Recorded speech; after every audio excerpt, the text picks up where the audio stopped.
Daber el Bnei Yisrael ve'ikhu li truma. Speak to the children of Israel, ve'ikhu li truma, they should give truma. Me'es kol ish asher yidvenu libo tikhu es trumosi. From anyone who is generous-hearted, you should take my truma, says the Kodesh Baruch Hu. So at the beginning of the pasuk it says truma, but then at the latter part of the pasuk it says trumasi, my truma. Why is the difference between the two parts of the pasuk?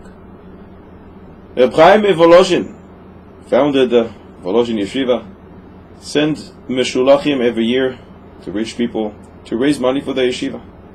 One year, one of the meshulachim asked Reb Chaim Volozhin that he should hire for him his own horse and carriage instead of hitchhiking on the way, and Reb Chaim Volozhin agreed. This guy dressed beautifully, and he had his own horse and carriage, and he got to this place, to this rich guy whom he used to see every year.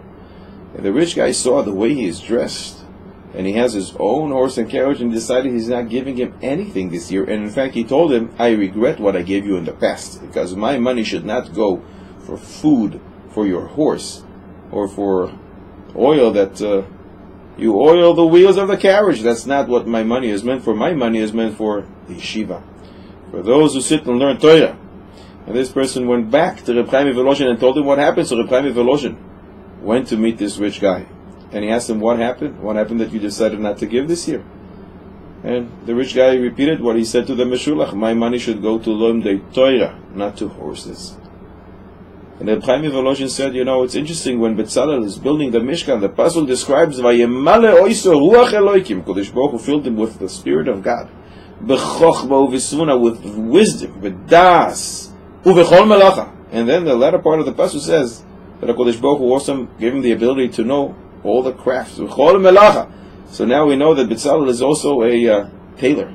He's also an expert shoemaker. So who cares about that? Well, why is it so special? Why is it needed to write this in the Torah? It's as if you write about the Gadol Hador, that not only is a giant in Torah, he's also an expert painter.